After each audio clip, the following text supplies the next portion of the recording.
All right, everybody. Welcome back to another deep dive. It's great to be here. Today we're tackling a topic that's, well, it's pretty heavy. It's a big one. We're talking about patristic soteriology. That's right, salvation. What did the early church fathers believe about how we are saved? And, it's not as simple as some people think. Not just heaven or hell. Yeah, there's a lot more to it. It's about how they saw our whole relationship with God. Exactly. Their whole worldview. And thankfully, you sent in this amazing article. Yes, this is a fascinating piece. It breaks down these early beliefs into 3 different kind of trajectories. 3 different ways of understanding what salvation actually is. I love that. So we've got the juridical, the mystical, and then the personal. 3 very different ways of approaching this huge question. And I'm dying to know which one you find most compelling. But we'll get to that. Of course. We'll explore them all. Yeah, we'll hit all the high points. Don't worry. Let's start with something you hear a lot. Okay. Shoot. That the early church split in 2. Yeah. East and West. Right. And the West was all about that juridical view. Legal stuff, forgiveness. And the East was the mystical. Becoming like God, all that. But this article says, hold on. It's more complicated than that. There's actually 2 very different paths within that mystical idea. And that's important because... Because mystical can sound kind of vague. Yeah, space. And we want to be clear. Give you something solid to hold on to. Absolutely. Clarity is key. So let's jump into the first guy, this Irenaeus of Lyons, 2nd century. Now, he was fighting these Gnostics. The Gnostics, right? They thought the physical world was, bad. Evil. Totally corrupt. But Irenaeus is like, no way. Salvation is for the whole person, body and soul. Interesting. So it's not just our soul floating off to his... Nope. He's thinking much bigger than that. And he uses this word incorruption a lot. Yeah, becoming like God in our eternal nature. But here's the thing for Irenaeus. This all comes from being adopted into God's family. Like it's a personal thing. Exactly. A loving relationship. Not just following rules. It's about belonging. And there's this great quote where he says... Oh, yeah. On what basis could we be sharers in adoption as God's sons? We had to receive, through the Son's agency, participation in him. Powerful stuff. It really makes you think, is my faith just about rules? Or is it about something deeper? Am I connected to God in this personal way? That's the question Irenaeus is asking. Okay, so then we've got Origen of Alexandria, 3rd century. Now, this guy was brilliant. But controversial. Oh, yeah. He caused centuries of debate. Some even thought he was a heretic. Well, he had some pretty out there ideas. Like what? He believed we had souls before this life. Whoa. Okay. And we sinned back then. So this world's like a school. A school to become pure again. Right, to get back to where we were. So that makes his idea of becoming like God a little different. It's less personal, more about escaping the physical entirely. Interesting. And he reads Genesis 1.26, that image and likeness part. Yeah, he says we start with God's image. But we have to earn the likeness. Through effort, through struggle. So it's not given to us? Not automatically. Wow. This guy was intense. Oh, yeah. And this ties into later debates in Eastern Orthodoxy. About God's essence versus energies. But that's a whole other can of worms. Right. We'll save that for another deep dive. Yeah, definitely. Okay. So then what happened to Origen's ideas? Did anyone try to fix them? Well, yeah. The church decided that pre-existent souls thing wasn't going to fly. Right. Not how it works. So along comes Gregory of Nyssa, 4th century. And he's got to clean up this mess. He tries to reconcile Origen with the official teaching. Tough job. He ditches the pre-existence thing. But does he keep the rest? He still thinks our physical selves are a result of sin. So he still got to escape the body. That's still the goal for Gregory. And he takes Origen's image likeness idea even further. Oh, yeah. At the end, he says we all become one undifferentiated being with God. Wait a minute. No more individual souls. Not in the end. We all just merge into God. That's Gregory's vision. Is that even salvation as we usually think about it? It's a good question. It definitely challenges our assumptions. Okay, so we've got these 2 guys, Irenaeus and Origen. 2 very different takes on the mystical path. And they're both pretty intense. They definitely push the boundaries. So is there anyone who's a little more down to earth? Oh, yeah. There's Cyril of Alexandria. 5th century? Okay, tell me about him. He's the most precise about how we're united to God. But not in a merging way. No, he's very clear about that. So how does he explain it? He uses these 2 Greek words, idiotes and oikiotes. Okay, break that down for me. Idiots means sameness of being, And oikiotes. Fellowship closeness. Okay, so what's his point? We can't have God's idiots. That'd be like replacing Jesus. Exactly, heresy. But we do get oikiotes. The love within the Trinity itself. So we share in God's love. But we don't become God? That's a subtle distinction. But it's crucial. And Cyril says this is all by grace. Because of Jesus. Because he united humanity to God. That's the bridge. Wow. This is so different from just being friends with Jesus. It's sharing in something eternal. Something much bigger than ourselves. Exactly. Mind blown. I know, right? We started with the simple east-west divide. But it's so much more nuanced than that. These guys were wrestling with some seriously deep ideas. And they didn't always agree. Which makes it even more fascinating. It keeps us thinking. And the article says this personal trajectory kind of faded away. Historically speaking. Which is kind of a bummer. It makes you wonder what could have been. So where do you stand now? After hearing all this. Which view resonates most with you?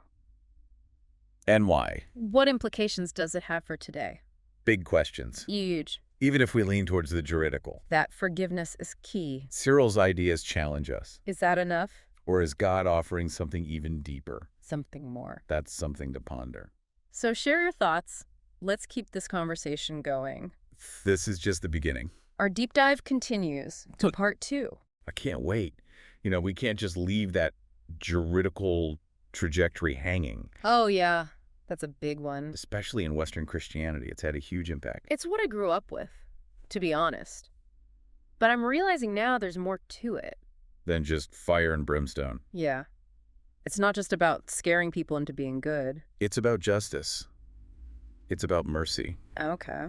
And God's authority, right? Absolutely. And the profound consequences of sin. So it's deeper than just escaping punishment. Much deeper. It's about the very nature of God and our relationship to him. So who are some of the big names in this juridical camp? Well, we got to start with Tertullian, 2nd century North Africa. Okay, I've heard of him. Brilliant guy. He was a master of legal language. Really drove home that idea of sin as breaking God's law. Exactly. Not just personal failing, but a violation of cosmic order. So it's less about being a bad person. And more about breaking a cosmic rule book. I like that. So where does Christ fit into all this? Well, that's where the legal satisfaction idea comes in. Okay. We owe a debt because of sin. And Christ pays that debt. By a sacrifice. Exactly. He takes the penalty on himself. Wow, it's like a divine courtroom drama. I love that analogy. And this idea gets picked up by later thinkers. Like Augustine. Oh yeah, Augustine of Hippo. Huge figure. He's the original sin guy, right? Exactly. We're born into guilt. Inherited from Adam. So we're all guilty from the get-go. That's the idea. Yeah. And we need someone to plead our case. You mean a lawyer? And for Augustine, Christ is that lawyer, our advocate before God. So even though it's called the juridical view, there's this personal aspect. Absolutely. It's not cold or impersonal. Yeah. Christ is fighting for us. Standing in our place. Taking on the penalty we deserve. This trajectory has really shaped how we think about salvation today. Especially in the West. Especially in Protestantism, right? Absolutely. Think about Luther. Justification by faith alone. That's a core juridical concept. Our legal standing has changed because of Christ. Not by anything we do. That's all about grace. Okay, so just to recap, we've got these 3 pathways. Mystical, personal, and juridical. Each one wrestling with these big questions about salvation. What it means, what it looks like, how it happens. But these categories aren't like separate boxes. No, they overlap, they blend together. A lot of thinkers combine elements from different trajectories. It's more like they're lenses. Yeah. Different ways of looking at the same reality. And it's not about saying one is right and the others are wrong. It's about seeing the richness, the complexity. And ultimately, what matters is how these ideas resonate with you. What speaks to your heart? What makes sense of your experience? That's the real question, right? It is. And it leads us to another important question. Okay. What's that? We've talked about what salvation is. Great forgiveness, becoming like God union with the Trinity. But what about the hate W? How does this transformation actually happen? What's our part? What's God's part? That's a huge question. It is. And I think each trajectory offers a different answer. Okay, so let's dive into that. It's really striking me, you know, as we've been unpacking these different views on salvation, it's not just about what we believe, like a list of doctrines. Right. It's about a journey. Yeah, a trajectory. It suggests movement direction, a path we're traveling on. And I think that brings up a really important question. that we haven't fully addressed. An HAW of salvation. Yeah, we've talked about forgiveness becoming like God union with the Trinity. But how does it actually happen? What role do we play? And what's God's role? How does this transformation actually unfold in real life? That's where things get really interesting. Because each trajectory has a different perspective on this interplay. Between grace and human action. Okay, so let's start with the juridical view. How does that trajectory see the process playing out? Well, the emphasis there is on God's decisive action. He declares us righteous. Through Christ's sacrifice. Exactly. It's a legal declaration. It's a change in our status before God. Like a pardon. Yeah. Acquitted, set free. So it's a one-time event. Bang, forgiving case closed.